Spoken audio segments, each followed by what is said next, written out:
Hello and welcome to Sisters of Wellness. I'm Pamela D. Marshall at the Wellness Network and the author of the new book, The Art of Forgiveness. I'm so excited that you have joined us for this show and so excited to have as my guest someone that I was talking to and they said, I just finished reading your whole book. It's like, yay, yay, because people say that there's a large percentage of people who won't read the book.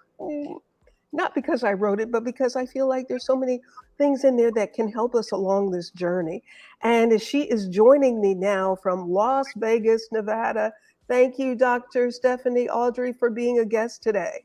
Oh my goodness, Pamela, thank you for having me. It's my pleasure. Well, for our audience who don't know you, you have a podcast, you have a health and wellness business in Jamaica, you have over you have a 3 decade history as an entrepreneur, an executive and educator sharing insights with Fortune 500 corporations, nonprofits, and entrepreneurs seeking guidance to launch, grow, and sustain enterprises. And to have you as our guest today on Sisters of Wellness, we are so honored. Not only do you have a doctorate in business administration, you have a Juris Doctorate in law, completing your law degree and working on your dissertation. No, you completed your dissertation, Venture Capital for Independent Filmmakers, and you're studying now for the law exam. Congratulations. Yeah, no, I'm not studying for the bar exam. You're not studying? No, no, I'm not What are you planning going to to take the bar. do? Well, no. I thank you. In the believe it or not, a number of folks who occupy the fields of real estate development, like myself, we tend to find that we deal with a lot of legal and contracts and negotiations and things of that nature. So it's quite common that CEOs of real estate development firms oftentimes end up having earning a JD just as a tool that you're using for your own business purposes. And that makes sense. To That makes sense. me, if I had to take the bar, then that would mean that my business didn't quite do what I wanted it to do, because then that would mean I would have to go and ask the public to hire me, and I don't want to ask them to hire me. Well, I I thank you. hired myself. I thank you for hiring yourself with your skills and your credentials to read The Art of Forgiveness, to share with us about this book that, of course, is very near and dear to my heart. And I thank God for an opportunity to be able to share with others. You received your book. Tell me what you thought initially about The Art of Forgiveness. Well, I owned an advertising agency before I moved into real estate development. So very early in my career, that's how I began. And whenever I was attempting to initially introduce myself, I spent a lot of time on packaging and presentation, because I wanted people to feel like they received something of importance. And so just how I sent out information about my company to the T was important. So what I loved about receiving the book was the packaging and presentation was so well thought out that it was just it's beautiful, with the bookmark, for a reader, all these things that we think of, we're ready to sit down and take to the books. I was ready to read. Pretty much it came presented like, this is one you want to put on the top of the stack. Oh my goodness, thank you so much. And all of you who are watching, I appreciate you watching. Also share this because I think this will be very inspiring for other people. Davis Louise McKinney, thank you so much for being here and watching the show with us. And Darius Marshall. Darius bought 5 books Wonderful. and he says she's a bad woman. I'm headed to Jamaica next week. Oh, wonderful. Oh, And wonderful. he agrees with you. The packaging is beautiful. Yes. Thank you all so much. So you receive it, and um, not judging a book by its cover, not judging a book by its packaging, you started reading. Yes. Yes. I What started. led you? What led you to want to start reading right away? Well, because one, I'm working on the Naked with Dr. Money self love tour. And the self love tour is about mental wellness And part one of accomplishing mental wellness is by healing through forgiveness. So your book was pretty timely as I was working on this particular topic, and I had identified a few books from my library that I was planning to share and pull some exercises from. So I wanted to also take a look at your material because we also had a conversation about you, being part of, if not all, some of those dates of the tour. So I thought, well, why Yes. not, check out the book and see how this resonates with whatever, the plans are for the tour, but more importantly, how it landed. But I think that also I would say that I always say that sometimes if you don't move forward towards your destiny, the Almighty and the ancestors will kick you towards your destiny, or in my case, will make me remain authentic. So, how would I dare say that, okay, I'm going to go out on a self love tour and help others and not be transparent about my own healing journey? Right. And so it just became timely in that regard, in that not only was it about helping others, which is one of the things that I find as a way, as a process in healing, because it allows you to find what you have to give. And when Hmm. you find that you have something to give, then that can sometimes help shift the focus from what it is you feel that you're lacking or missing, which is very critical when you feel like you're going through some type of disappointment, disaster, divorce, or any of those other D's, or breakups, or any of those other things that. Yeah. And uh, there are people, I saw a lady, she said, I saw you at the Hippodrome Theater at a performance. You told me that you had written a book. I went to your website and I ordered it because I told you I was going to order it. But I really didn't think I had anything to forgive until I started reading it. Well, I knew I had things to forgive. And then I also know that part of forgiveness, which is why this tour is so important, is not only did I have things that I wanted to forgive, especially right now, but I also wanted to give that gift of what the journey looks like. Hmm. To heal yourself and also to start with forgiveness, which sometimes seems uh, backward. I remember earlier in my career going through a very difficult situation where I was being cheated in business, and as a result was in a legal situation. And I remember telling my grandmother that I was going to pray for those people, and them, and she was like, "You need to pray for yourself." And I was like, well, I guess in essence, it is praying for myself by praying for them so that I can release that energy and not allow it to manifest in my body as disease, which unfortunately is really what happens is you're not forgiving others because so much about them. You're forgiving because it's about you. It's about your healing and your wellness. And trauma, emotional trauma in particular, finds a way into your body. um, as I've been going through my process, I've had physical pain. I have uh, nerve. I don't know if it's been like a pinched nerve, but literally from the day that a particular incident happened back in November to now, I'm still suffering with this so much so that I now need to go get an X-ray. Wow. But I know that it's trauma, and even when I look up Louise Hay to see what's happening at that part of the body. The affirmations are kind of spot on. And so it's just consistent of, thoughts, and those thoughts becoming things, and those things manifesting in your cells. And so I love it that you talk about that a lot in the book. What is it that, or were there any surprises for you? Were there any, what were the aha moments as the trend seems to be with people in saying, wow, I had not thought about it this way? There were a couple. I mean, sometimes when we think about forgiving people who are deceased, those messages that tend to replay back in our minds around either anniversaries or particular time periods where, you have a memory that may or may not be so fond.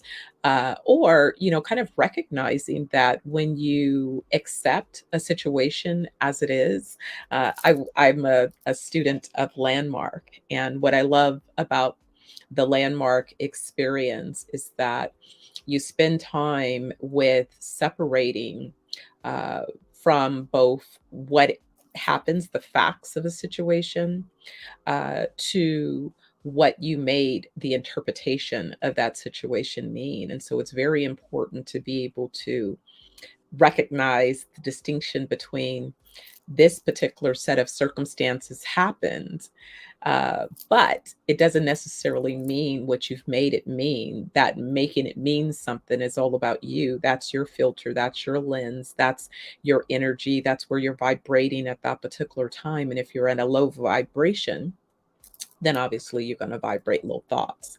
And unfortunately, those thoughts are energy, and that dis-ease is going to find a place within your body. Right, right. So you started reading, and talk about what you were reading that made you want to keep reading. Well, I earmarked several places along my journey.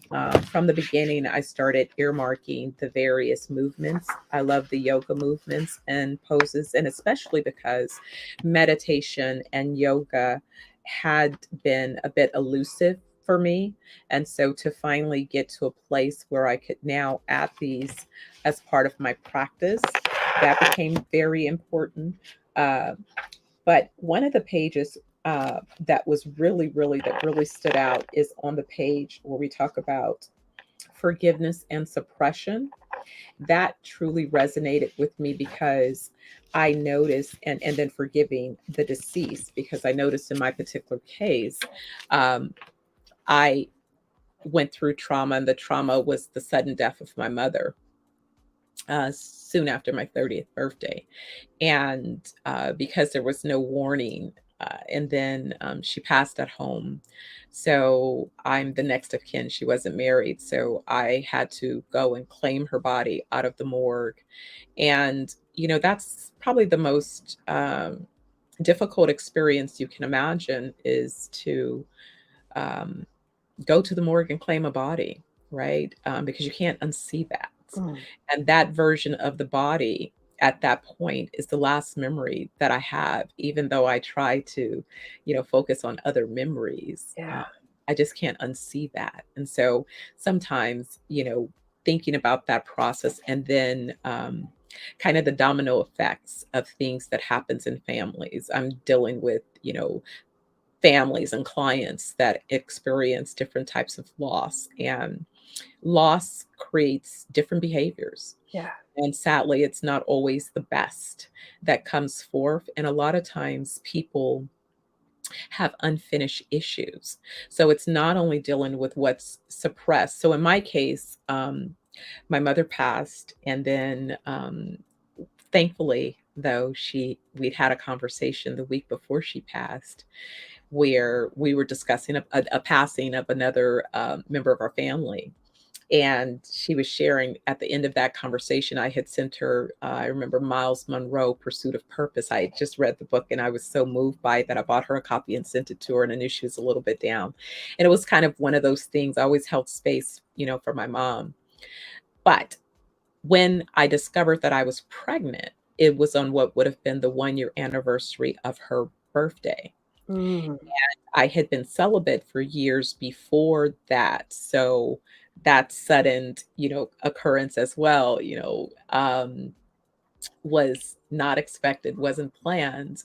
But I also found myself realizing that I had to make a decision, because I didn't want the baby to suffer grief while in the womb and to be poisoned by low vibration. So I immediately told myself, no, no grief. And at the same time, his father had a critical condition. And so, kind of same thing, no grief. I told him that I could not go on the emotional journey with him through that process that he would have to find other support because I had a baby in the womb, and that baby had no choice but to be there right now. Yeah. And so this process of recognizing that we have to take control of our thoughts in every moment. You chose to, because you were guarding your the fetus that was growing inside of you, because you're recognizing that energy. And so how do you move forward today to look at um, the challenges that present to you now, and how the art of forgiveness is being applied today? So today, in terms of a lot of the exercises that I took out of the book, as I mentioned, I'm starting my journey. So what I took away that I was going to focus on as I continue is both adding some deliberate journaling, some specific meditating in the morning, and also some yoga poses that I find that, especially when I'm in the islands, I adhere to a different schedule. I feel like I have uh, the ocean calling me early in the morning, and so it's easy to respond to that call. I find when I'm here in the desert, it's not the same, so I kind of have to find another path forward, and I found that by both I walk to my park, walk around the pond, run the stairs, and then ground on the grass, instead of the sand, but still looking to connect with nature in the same way. But also just really focusing. You'd be amazed at how many pages. But for example, one particular page I underlined: our cultural norms reflect our environments. And now researchers say that nurture is more important than nature in the development of a strong immune system. And it's interesting in that statement because in my Naked with Dr. Money show, I talk about mindset, motivation, and manifestations. And I often ask the question: is mindset a result of your nature or how you've been nurtured, Mhm. or a little bit of both?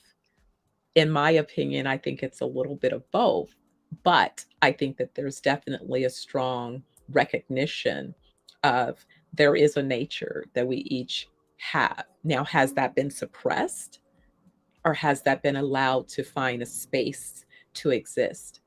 So when I read through and I was thinking about even your example of skipping like a child, like I'm very much into creating that high vibration Mhm.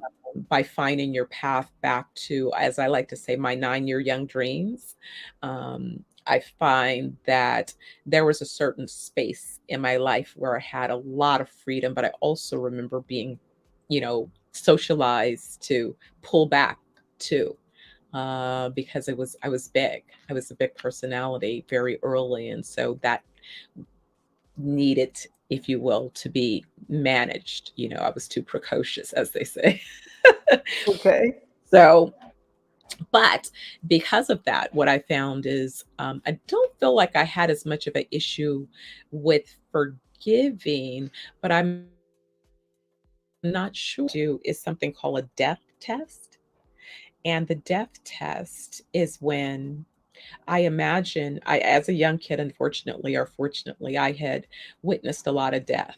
So I always had a sensitivity towards life, because I just been going to funerals, it seems like, since I was really young.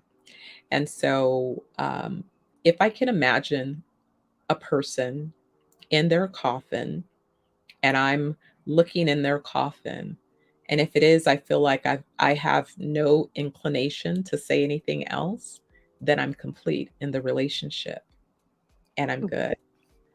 If it is, I'm looking at that person, I imagine them in the coffin, or I can't imagine them in the coffin, or I can't feel complete, then I know that there's still work yet to do as it relates to that relationship. And so, in doing some of those exercises, because I was wondering if there were places where forgiveness still needed to be reiterated, reinforced, repeated. Mhm. No, Did I you find did you find any of those places? oh, I did. I did. I found a few places. Yes. Yeah, I think. I will just say, in writing The Art of Forgiveness and initially starting it, I thought I was writing it to tell someone else's story. And this journey is so about us. Mhm. We can think that it's somebody else, but it's always back to the eyes in the mirror.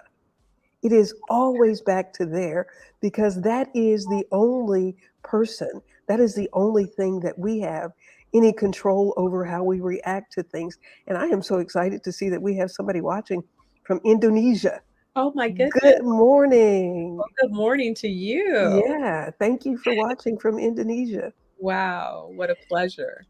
Yeah, you read it and you're wanting to, you found value enough in it that you want to gift it as my cousin Darius in purchasing 5 copies of The Art of Forgiveness. My niece Cindy purchased 4, other people who purchased more than 1 copy.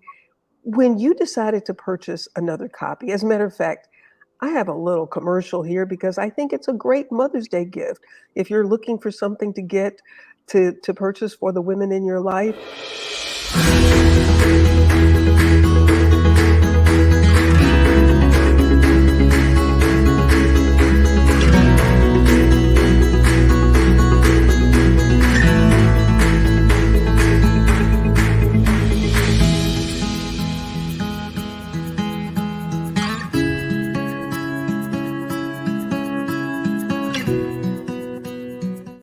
I just think what better gift is there to give to everybody that you know, whether it is this book or another book, but the freedom to release from those things that cause us physical and emotional dis-ease, disease, as you have pointed out.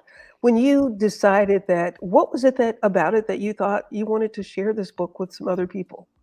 Well, I think the book not only gives information, you share in a journey, but you also provide a number of Bible quotes, Bible scriptures that can be useful, the yoga poses. So it's not just about a journey, there are tools. And so I prefer, I'm one of those types of, I guess as my son said, ultimate teachers, is Mhm. that really, uh, if I spend time to be present, I do it with clear intention that I want to give something. I want someone to be able to get an outcome.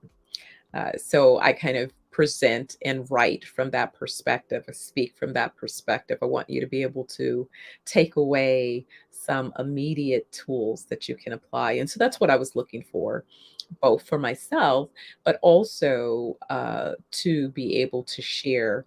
I feel personally, when I think about some of the highlights in the news, that the country is suffering various levels of PTSD, post Mm. traumatic stress disorder, although many people are unaware that that's what they're suffering Yeah, from the trauma of the COVID-19 pandemic. Many of us are too young to have lived through the Great Depression. And so that for those of the silent generation, my grandmother occupied that generation, their whole lives became influenced by having lived through that experience. Our generations alive during the COVID-19 pandemic will remember this and will have made different decisions as a result of the experiences. I saw exodus of executives, for example, in the entertainment industry. We've seen exits of, folks in tech in different places. We've seen people migrate to different parts of the world because remote working became a viable option and all of those things. But through it all, there's still some healing that has not transpired because I don't believe that focus as much on that healing has been put forth. And so that's what I think, that finding quick tools and being able to put those items forward can be meaningful. And so I saw your book as, again, a help along that journey. yeah, I interviewed a group of high school students who went to school in March and didn't know that they were going to school, that was gonna be their last day. Young people who were seniors in high school. And they talked about how they would have dealt with things differently if they had known. They do not have closure. Right. And a psychiatrist that I interviewed who said the medical profession is just not prepared to deal with the mental health fallout from COVID. So there's a lot of acceptance that we have to come to terms with. Otherwise, as you've pointed out, that trauma continues to follow us and we don't even realize it. Yes, and it shows up in other ways because it shows up in things like anxiety, depression.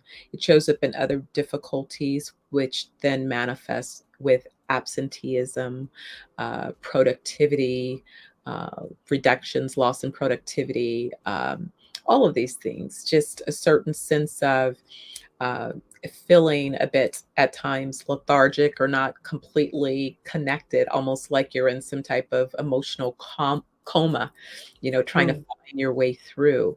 And for people who have not, I guess the word is these days, leaned into all of those different experiences or emotions, it can be overwhelming. And especially without any type of guidance to say, okay, this is normal. Okay, maybe that's a little extra. You might need a little extra support. You know what I mean? Kind of gauging where you are along that journey.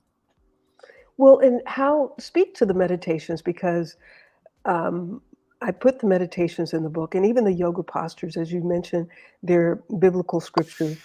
And I wanted to make sure that we covered all of the things, the mind, the body, and the breath, the spirit. How important is the meditation, you think? Wait, let me say hello to Annie Jackson. Anna. Anna. Oh, hey, Anna. Hi, Anna. Anna is watching. Thank you so much for watching, Anna. She says hello. How important do you think it is in this process of moving through this journey and being like the eagle, rising above these things that we don't understand the whys? There's a chapter in the book, Why Ask Why? Um, how critical do you think that is, Dr. Audrey? Well, I think meditation is such a key. And it's an interesting thing because people suggested and recommended meditation for me over the journey. I had a close relationship, I would say, with the Almighty and ancestors. Then it got a little noisy, right? And so, although I kept my relationship, I don't think that I really empowered myself with the benefit of what meditation could do for me to quiet the noise, oftentimes at peak levels. And so, I found through this experience of addressing and the healing and the process of forgiveness that through it all, meditation is the critical starting point because that's where you can be quiet and you could hear. And so finally, it was a gift that during this journey of building the wellness company and healing myself, I finally got into a meditative state. I remember one day I was in such a deep meditation. Oh my gosh. I was in like a 45-minute plus just on the beach, and I was interrupted by some guy trying to say something. And I was so mad. I had to put out the word to let everybody know, don't interrupt Dr. Money on the beach because don't, don't. It's not a good thing. And I think homie was tapped and told, look, don't interrupt her on the beach. But the gift of that deep meditative state, wow. And I remember right after I recently graduated from law school and I'd just been nonstop. And so I gave myself a weekend of silence. And that wasn't just meditating. I was working too. I was working through ideas, but I was really quiet and being fed by spirit and how to kind of organize and set the intention for what would be next, right? Mm.